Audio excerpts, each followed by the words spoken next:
people, this is pretty exciting. We're on the corner of 6th and Main, and I want you to think about 80 years ago, 1937, there was an incident that happened on this street that was so sensational that people are still talking about it 80 years later. Of course, one thing that helps make that happen is that Anne D'Angelo wrote this wonderful book called Dark Highway, Love, Murder, and Revenge, 1930s Kentucky.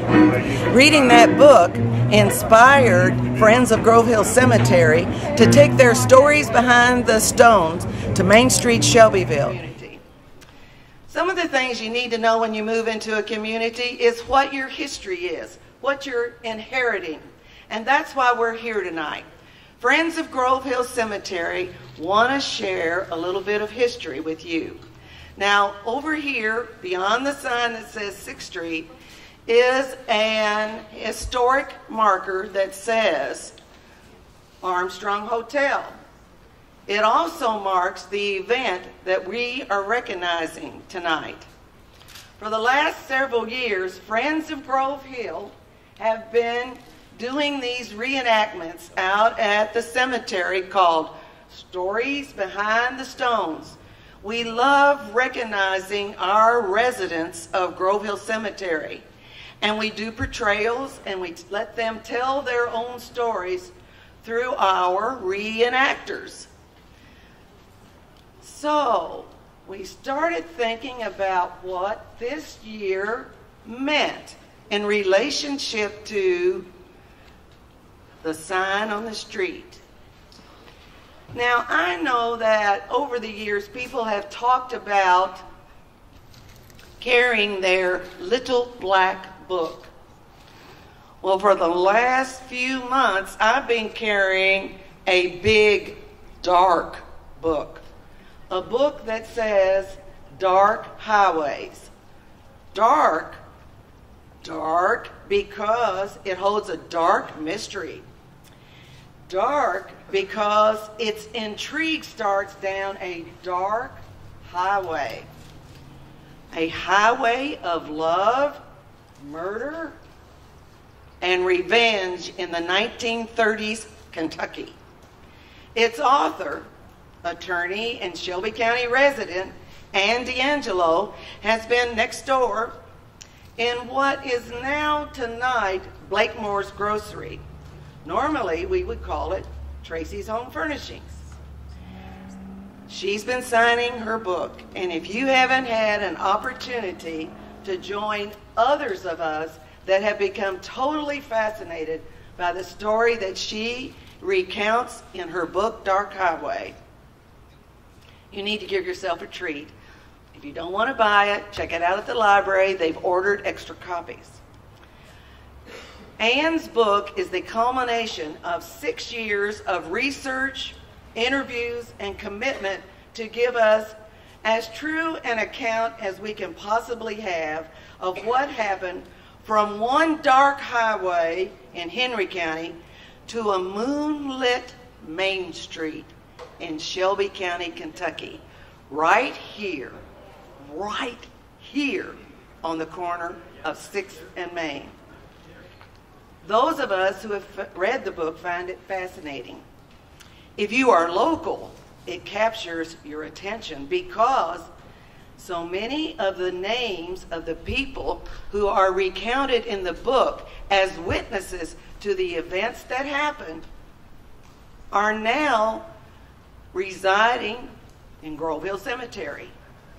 And their descendants, sometimes it's a descendant of a patrolman, sometimes it's a descendant of a lawyer, sometimes it's a descendant of a presiding judge. But their descendants are our neighbors. They are our neighbors. They're our favorite retailer. They're our favorite attorney. They're our favorite funeral director. They're our neighbors.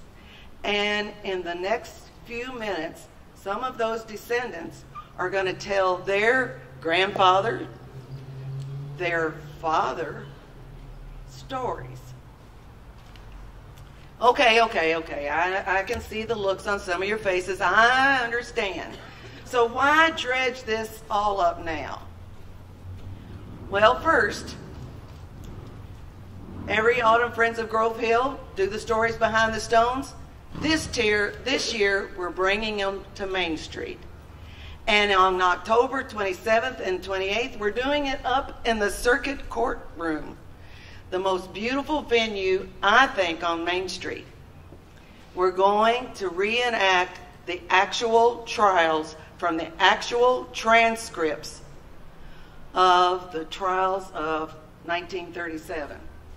We are within 3 days of when this event happened 80 years ago. Some things that you'll want to think about is that when you're reenacting an event, it affects lives today as they reflect on what happened before. Some of the memories are painful, but all of the memories deserve our recognition and our appreciation. We want to do this with respect. We want to do this with dignity. Second, we want to tell the true chain of events that led us to commemorating this special evening. It was a terrible event. There's no way to sugarcoat that. But with respect, we want to restore and preserve what really, really happened according to the interviews and the trial transcripts that we were working from to write this reenactment, and that Anne was working from to write the story. Is it the heat? I'm feeling a little, well, just a little hot, a little, I feel like maybe a moment of out-of-body experience. Maybe this is a little bit of deja vu. I'm going to turn this over to a better journalist than I. I'm going to let that journalist tell the story so that you know what is happening in the next few minutes. Wade McCoy? Right over here, man. Wade. Oh, Wade. Oh, ladies. Wade, would you help me down? Oh, I would.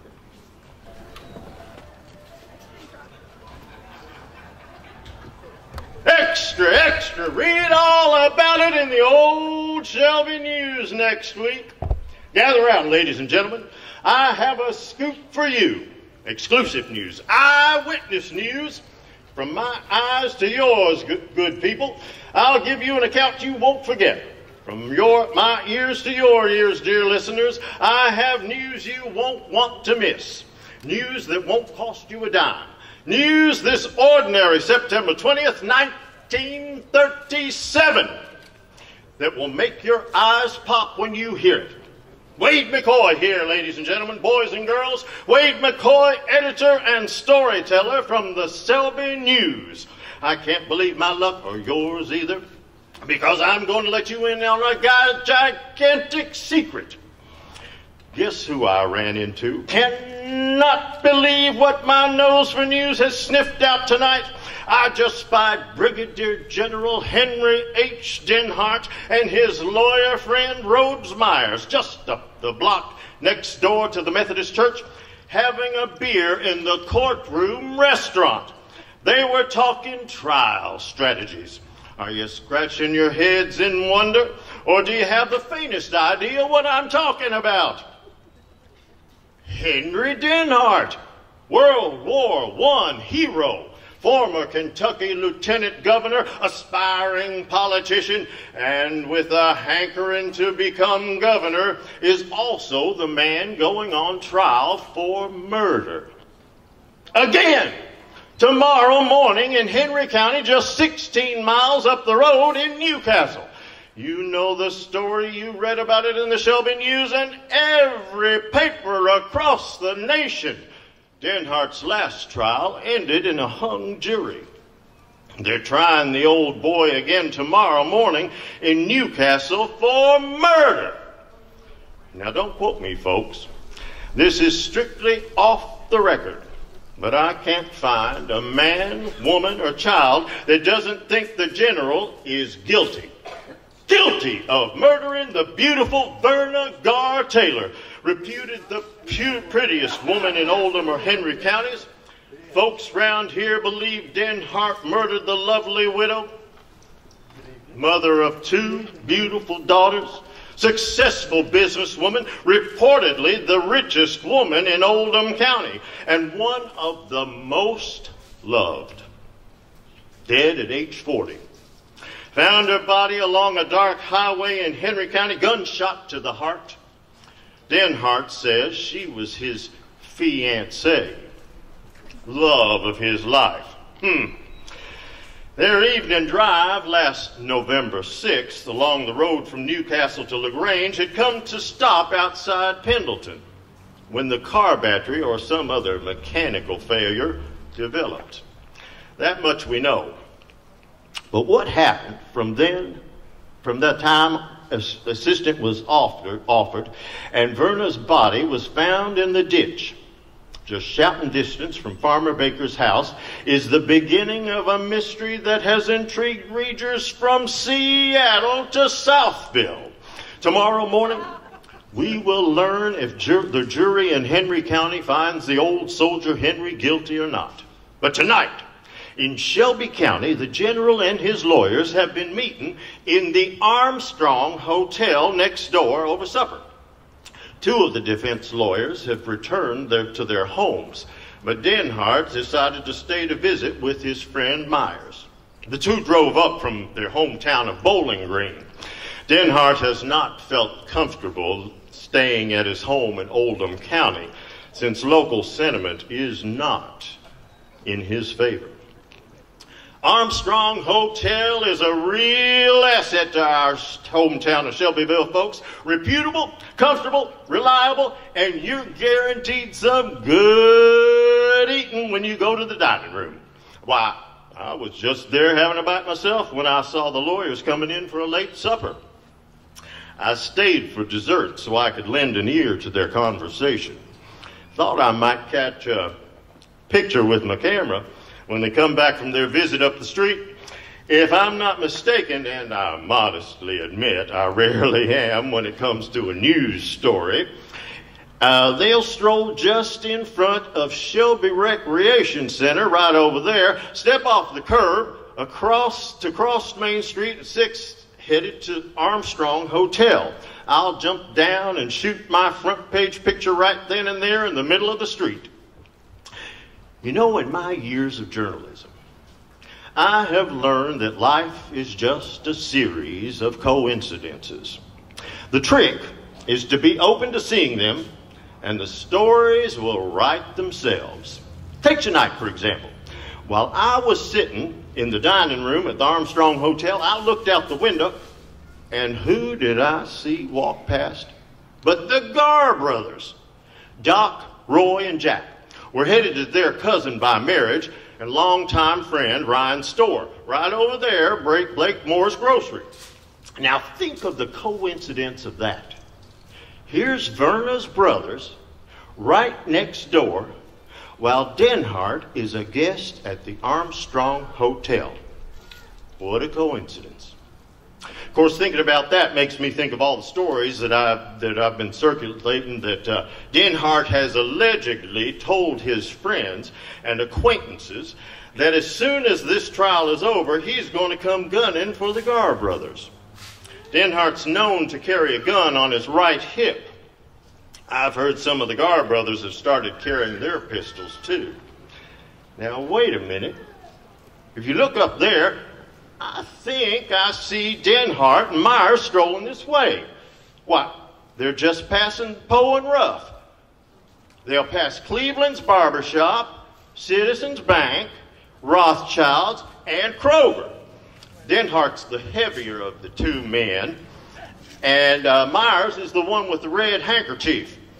I understand both men consider themselves quite the ladies' man. Myers is much younger than Denhardt, but the lawyers have been friends for years. Well, now, look down there. Wait another minute. look at the coincidence of this. Is that the Gar brothers we see coming out of Blakemore's? Why, I believe it is. Looks like the boys are headed home to LaGrange. The Gars are Oldham Countyans, but just about everybody around here knows of them or knows them personally. I don't know anyone's ever said a bad word about the boys.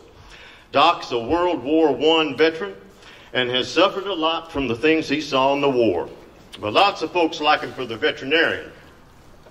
He's got a big practice in Oldham and Henry counties, and also here in Shelby County, the #1 dairy county in Kentucky. And any good sportsman in these parts or adjoining states that knows his hunting dogs wants a Roy Gar trained bird dog. Jack's the youngest of the two, but he's well thought of too. Looks like the Gar brothers will just miss the general and his lawyer. That would have been a sight to see if they run into each other. Did you hear that? The general just told Myers, "Well, Rhodes, I feel better in mind and body than I did at this time before the last trial. I have a hunch we'll come out of this thing all right this time." Well, General's counting his chickens before they hatch, thinking he'll be exonerated this time. Wonder if we'll ever know what really happened to the lovely widow, Berna Gar Taylor.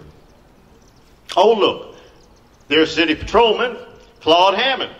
I saw Jeff the Tracy patrolling the street on this side a few minutes ago. Pretty quiet moonlit night tonight.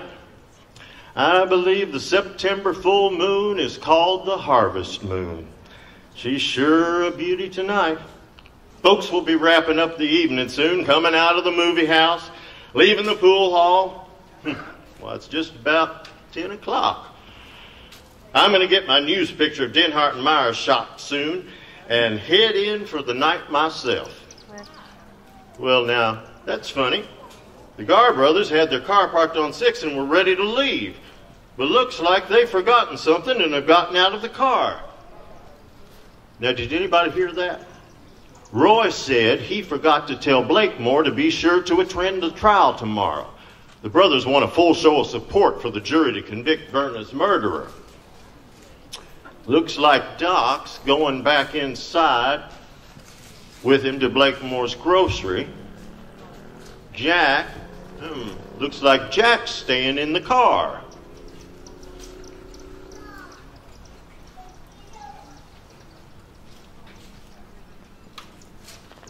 Oh my.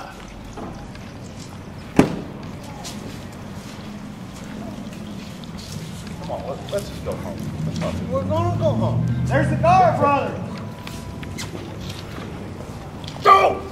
No! No!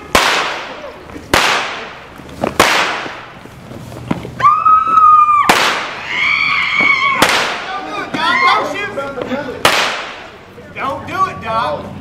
Doc! Get in the hotel! Make way, police. Make way. What the world is going on here? Call Doc Weekly.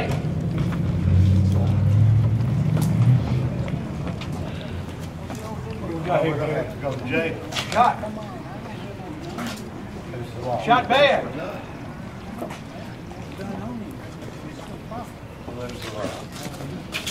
Let's go.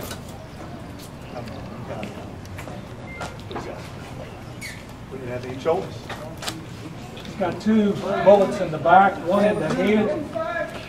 He's gone. I shot this man. Denhardt went for his gun. He went for his right hip pocket. When I recognized him, I knew what he was doing. I went for mine. Here's my gun. I've got a gun too. Jack, you got a gun? I don't have no gun. I didn't do nothing. Jack, you were with them. I'm going to have to take all 3 of you to jail. You were with them, so you're going to go too. Hammond, take this gun. Let's go to jail, guys. Come on, boys.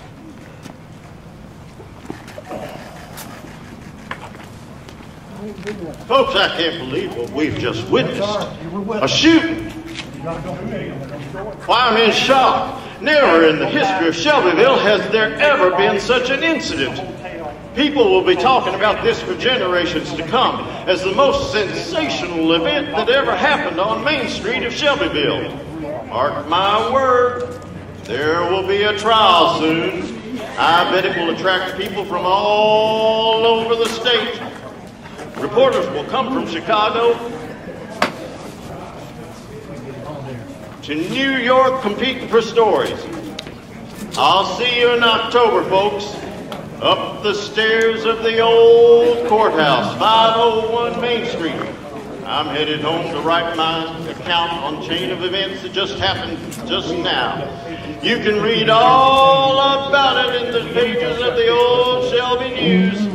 It's been a long night, folks. Wade McCoy here. Good night. Goodbye. Be safe.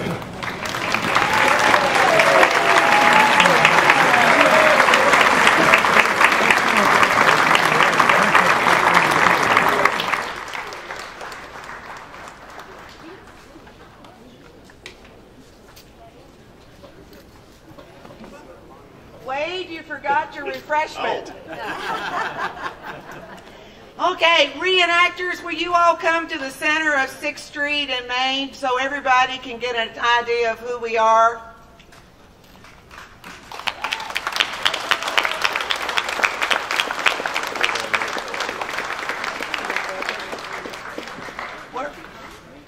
Ladies and gentlemen, we didn't have an idea to even do this until about the 2nd or 3rd week of August.